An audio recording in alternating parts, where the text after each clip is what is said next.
voilà, ça, ce sont les pois de senteur qui sont arrivés en fin de maturité. On est vraiment à la toute fin là. Il a fait extrêmement chaud pendant 2 mois et il continue de faire très chaud. Donc là, tous ces pois-là sont grimpants et ils sont placés sur un filet vertical qui est retenu à la structure de mon tunnel. Et donc quand ils sont entièrement secs, ils ont cette teinte un peu crème dorée. Et ce que je voulais vous montrer, c'est en fait les différents stades des gousses. Donc comme il a fait extrêmement chaud, la chaleur a fait éclater les gousses très rapidement et j'en ai loupé un certain nombre. Mais du coup, ce qui est intéressant là, c'est de vous montrer les différents stades.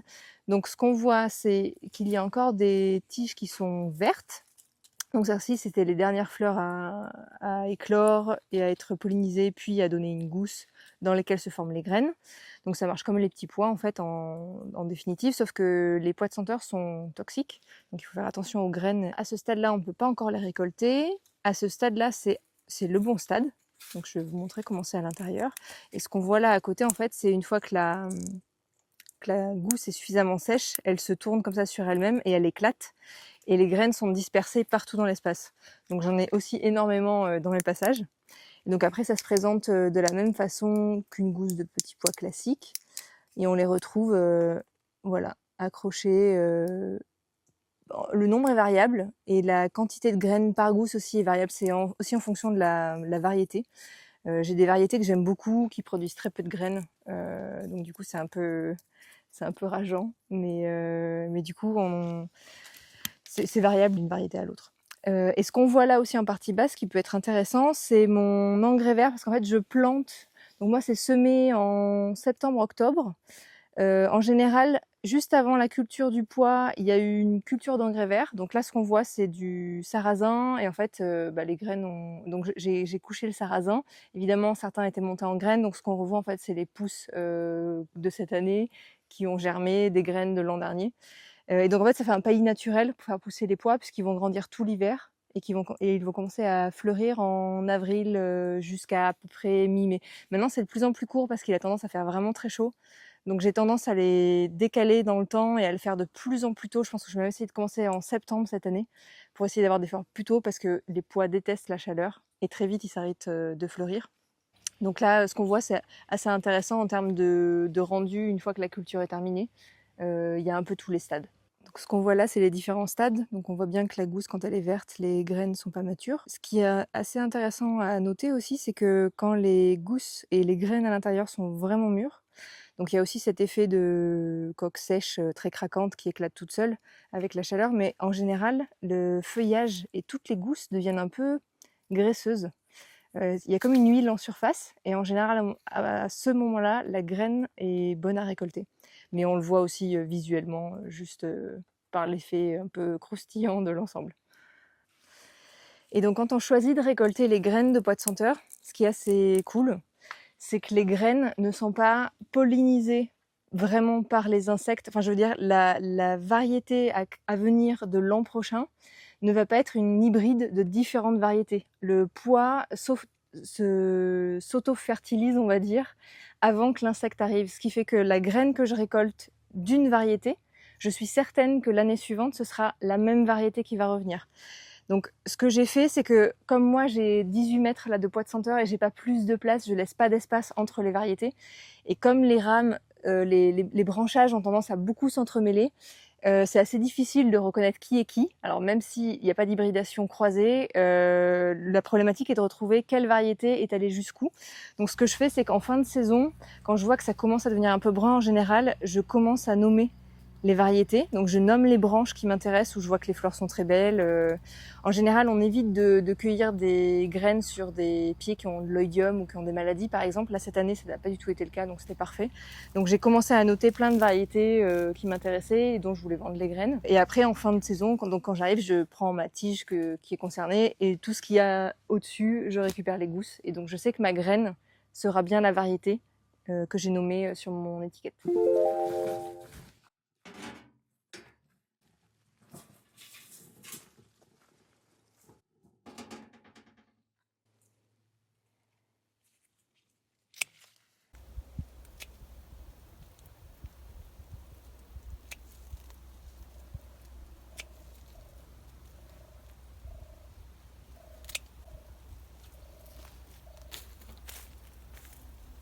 Dans la cueillette pour nettoyer les dahlias, il y a un truc que j'aime bien faire. Je le fais pas tout le temps parce que c'est vraiment très chronophage en fait d'enlever les boutons secondaires. Quand on a 2 boutons, d'enlever le plus jeune pour que celui qui reste soit le plus gros possible. Et quand je fais ça, il y a un truc très agréable, c'est les tiges, les toutes petites tiges, toutes jeunes, fraîches, qui viennent juste d'être coupées. Elles ont une odeur qui est légèrement poivrée et elle est vraiment très agréable. Je pense honnêtement que ça pourrait faire un parfum. En tout cas, c'est un parfum que moi j'achèterais, mais ça a une odeur vraiment particulière et du coup quand je sens cette odeur, je sais que la saison des dahlias est bel et bien repartie. Donc là, la plupart des vidéos vont être filmées en pleine journée, donc c'est-à-dire la lumière va être très dure. Parce qu'en fait, les soirs et les matins, du fait que les températures soient très chaudes, très hautes, je dois cueillir et entretenir le champ. Donc du coup, les vidéos YouTube seront sous une lumière dure. Et là, on se trouve sur le rang dont je vous avais parlé dans la dernière vidéo. On mettra un petit lien. C'est le rang où il y a les semis de dahlias. Et ce matin, j'ai fait une story sur Instagram et pas mal de gens ont réagi, donc je me suis dit que j'allais l'intégrer à mon contenu pour vous. Donc les semis de dahlia, ce qui est assez intéressant, c'est que la même année, la graine qu'on va récupérer va produire, donc je vais récupérer la graine cette année, la semer en mars l'année prochaine, repiquer ou planter directement, ça dépend, en avril-mai, le plant directement en terre. Et il va produire des tubercules dès la première année et vous aurez des fleurs dès la première année aussi. Donc ce qui est assez génial, c'est qu'il n'y a pas du tout besoin, comme beaucoup d'autres plantes, comme je vous parlais d'autres fois des iris, où il faut attendre 2-3 ans. Le dahlia, non, très vite, la première année, il le fait.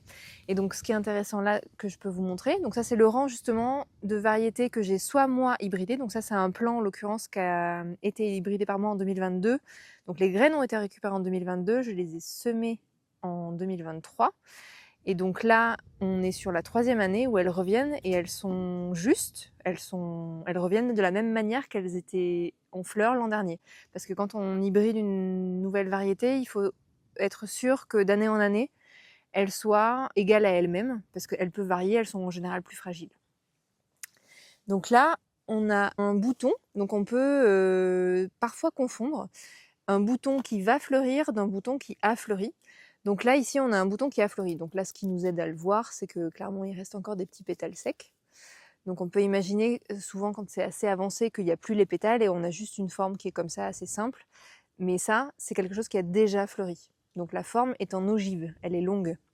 Et un bouton qui n'a pas fleuri est plutôt rond, comme celui-ci. C'est plutôt une forme bouton, on va dire. Enfin oui, comme un bouton de fleur. Et donc celle-ci, la fleur va arriver. Donc pendant la saison, ce qui est intéressant de faire, c'est de nettoyer régulièrement les plants pour qu'ils puissent produire des fleurs toute la saison. Donc il est possible d'avoir des fleurs pendant plusieurs mois, en gros de juillet jusqu'à début octobre pour les régions peut-être les plus frileuses, et d'avoir un été indien très long comme je pense que ça va être le cas cette année, jusqu'à fin octobre et début novembre où je vais arracher les plants et sortir les tubercules de terre.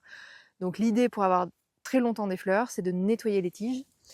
Et donc, ce qu'on fait, donc moi je cultive des fleurs pour la fleur coupée. Quand je travaille mes plants, je fais attention quand la fleur va arriver. En général, j'essaie de nettoyer de part et d'autre. Les dahlias poussent très souvent de cette façon-là. Ça, c'est la façon la plus schématique qu'on puisse avoir. Donc, on a une tige centrale et 2 tiges latérales qui portent des boutons. Et dans la partie inférieure, vous avez à chaque nœud de feuilles le départ aussi d'un nouveau bouton qui va être lui-même subdivisé parfois en 3 autres fleurs. Donc ce que je fais pour que mon bouton principal ait toute la force et soit le plus joli et gros possible, c'est que j'enlève les boutons latéraux. Donc ça peut être fait à la main, ça se coupe assez facilement. Donc une fois que vous avez votre tige nettoyée, donc en général je le fais sur un premier étage au niveau du bouton principal et l'étage du dessous. Parce qu'en fait, la tige, elle va continuer à grandir jusqu'à ce que la fleur s'ouvre et après, j'aurai une longueur de tige qui sera suffisante. Donc ça, c'est à peu près mon standard pour de la fleur coupée. Après, chez vous, en tant que jardinier amateur ou juste pour apprécier les fleurs ou même si vous voulez les laisser l'ensemble, il n'y a aucun souci.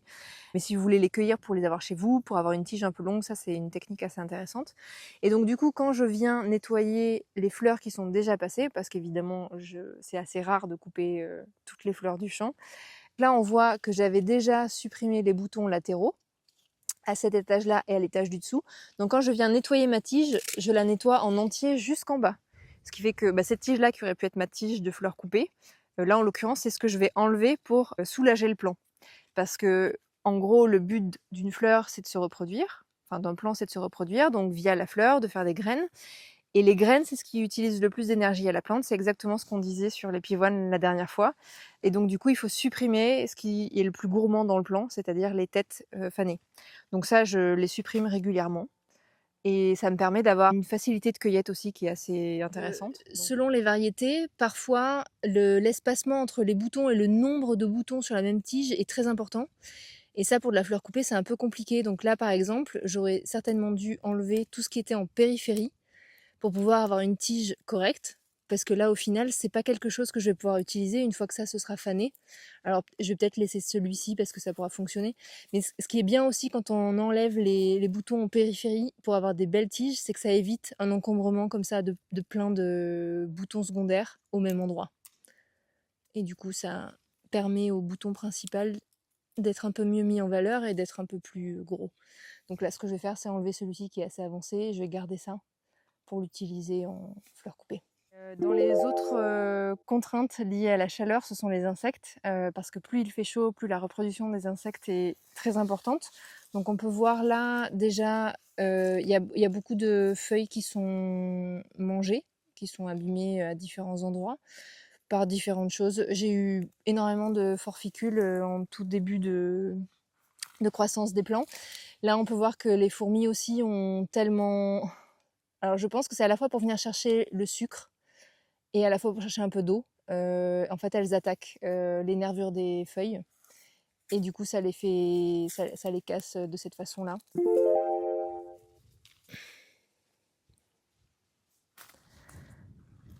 Donc là, c'est intéressant parce que je suis en train d'arracher des mauvaises herbes en même temps que je fais la vidéo. Et là, en touchant les racines, elles sont bien fraîches. On sent qu'il y a une humidité. Donc ça veut dire que mon sol conserve bien l'humidité. Donc là, j'ai mis un paillage à la fois de paille et de foin, enfin d'herbes broyées que j'ai récupérées à différents endroits dans le champ. Là, les racines un peu humides, ça me fait dire que les dahlias, ils sont bien au frais et c'est ce dont ils ont besoin. Et c'est une question que j'ai souvent parce que je vends des tubercules aussi. Et la question que j'ai, c'est ok, comment je fais au début quand j'ai planté mes tubercules et qu'il pleut ou qu'il pleut pas et du coup on voit rien en extérieur, comment j'arrose. Et c'est vrai que l'arrosage tout au long de la vie du dahlia, c'est un peu variable. Quand on plante les tubercules en avril-mai, donc il n'y a rien en surface. La vie est dans le tubercule, donc il n'y a pas besoin d'arroser. Après, s'il ne pleut pas pendant 2 semaines, oui, évidemment, on peut commencer à arroser gentiment. Mais il ne faut pas arroser trop parce que les premières feuilles et tiges vont arriver avec ce qu'il y a déjà à l'intérieur du tubercule et pas besoin d'en rajouter. Et le tubercule est assez sensible au pourrissement. Et si vous arrosez trop, en prévision de ce qui va arriver, parfois vous n'allez juste rien voir sortir parce que le tubercule a pourri. Donc une fois que le plant a commencé à grandir, qu'on commence à avoir des feuilles et des tiges, là on peut commencer à arroser. La terre ne doit jamais être trop humide, donc il faut faire attention. Moi en général, donc là j'ai 2 lignes d'irrigation qui sont de part et d'autre. Donc moi je plante en ligne, donc chaque tubercule est espacé de 50 cm. Je fais ça aussi pour éviter les maladies. Par exemple, moi, donc je spraye beaucoup de purin. Donc du coup, je veux pouvoir passer. Donc là, c'est des plants assez faciles parce que c'est des plants de petite taille. Mais sur des choses beaucoup plus grosses qui vont prendre, je sais pas, peut-être 1,80 m et qui vont prendre toute la largeur du rang. Ensuite, pour sprayer, faut que ce soit quand même assez facile. Faut que l'air puisse circuler. Donc du coup, j'ai tendance à les espacer un peu plus et à les planter seulement en ligne. Donc je mets mon goutte à goutte de part et d'autre. Mais par contre, je veille à ce que les gouttes à gouttes ne soient pas au collet de la plante, parce qu'on ne veut pas non plus avoir une douche continue sur le tubercule. On veut que ce soit l'atmosphère autour du tubercule qui soit fraîche. En gros, toute la vie du dahlia, je vais faire attention à ce que ce soit frais mais pas trop humide. Et c'est intéressant, comme beaucoup d'autres fleurs, de laisser aussi parfois un peu la terre sécher. Moi, je fais des gros arrosages. J'arrose pas un tout petit peu régulièrement, j'arrose beaucoup une fois. Parce que je pars du principe que, alors les dahlias c'est un peu moins vrai, ça reste en surface, mais par exemple les arbres ou les arbustes, on veut que l'eau descende pour que les racines descendent avec. Si les racines elles restent en surface, le moindre coup de chaud ou le moindre oubli, l'arbre ou l'arbuste peut mourir. Donc j'essaie de faire de gros arrosages et je le fais aussi un peu pour les dahlias, donc je vais peut-être le faire une fois par semaine. En général, je les laisse allumer 3-4 heures, donc mes 2 lignes de goutte à goutte. Et ensuite, je passe à un autre bloc où je vais arroser ailleurs. Donc ça, c'est le rang de pois de senteur qui est maintenant terminé. Tous les plants ont été arrachés.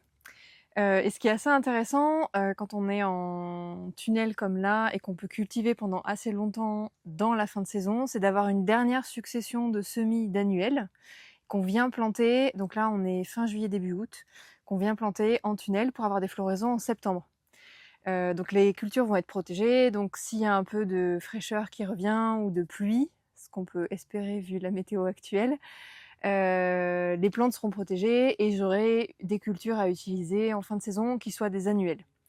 Donc là, j'ai utilisé des fins de sachets parfois qui étaient un peu usagées, donc j'ai des germinations assez disparates, mais c'est pas gênant parce que en gros, je savais que j'avais une quinzaine de plateaux que j'allais utiliser pour remplir le rang de pois de senteur une fois que j'aurai enlevé les pois de senteur. Et donc les pois de senteur, c'est des légumineuses, elles produisent de l'azote dans leurs racines.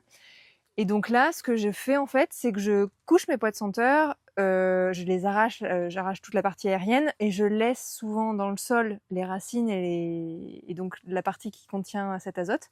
Et donc on avait vu aussi que j'utilisais un engrais vert avant mes pois de senteur. Donc là, ce qu'on voit en fait, ce sont des restes du sarrasin qui a été couché. On a des restes aussi de pois de senteur et en fait, je vais me servir de ce paillis naturel pour venir planter mes annuels. Donc très souvent, j'utilise des bâches. Mais aussi, c'est possible, quand mon paillis précédent est assez important, que je puisse planter directement dans le paillis. Donc là, je vais bénéficier de l'azote qui va venir nourrir mes annuels que j'implante après. Donc j'ai aucun besoin de mettre un engrais ou quoi que ce soit. C'est ce qu'il y a déjà dans le sol qui va venir nourrir les plantes. Et le paillis naturel de mes déchets verts, en fait, vient protéger des rayons du soleil et de la chaleur. Et en fait, donc ce que j'ai fait, c'est que j'ai pas mal arrosé, donc on peut le voir là. J'ai pas mal arrosé déjà mon sol, donc au final, là on a une terre qui est absolument géniale pour planter parce qu'elle est humide. On peut trouver encore des petits restes de racines de pois de senteur. Donc je vais venir implanter mes petits plants et ensuite les reprotéger avec mon reste de paillis, d'engrais verts et de pois de senteur.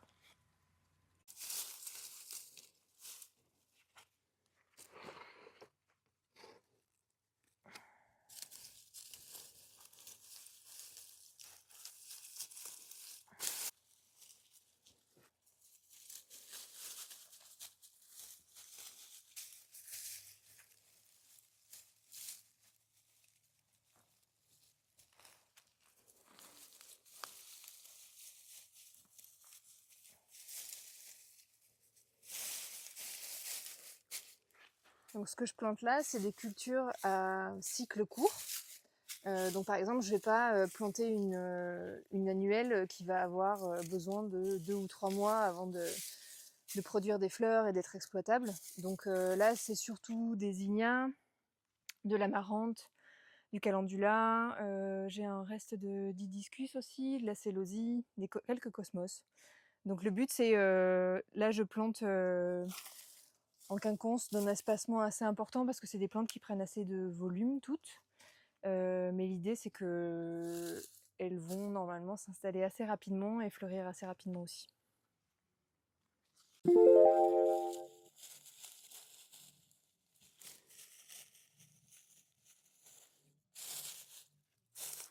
Et là où je suis assez contente aussi, c'est que donc cet été, c'est particulièrement chaud. Et là, j'ai trouvé des nouveaux voiles d'ombrage qui sont argentés et qu'on peut voir sur les 2 tunnels. Donc moi, j'ai des tunnels, donc j'ai pas de bâche enterrée sur les côtés. Je voulais pouvoir relever les 2 côtés de chacun et les pignons pour que l'air circule. Et là, donc, j'ai mis en partie supérieure un voile qui est argenté et qui permet de renvoyer la lumière, enfin, en tout cas de protéger de la chaleur. Ça laisse passer pas mal de lumière et ça fait pas trop d'ombrage sur les plants pour qu'ils puissent grandir assez facilement. Et la fraîcheur qu'il y a à l'intérieur du tunnel est assez cool parce que là en extérieur la journée, enfin on a clairement des journées où ça monte jusqu'à 40 et au moins ça permet qu'à l'intérieur les plants ne souffrent pas trop. Donc je suis assez contente d'avoir trouvé ça et de pouvoir les essayer là.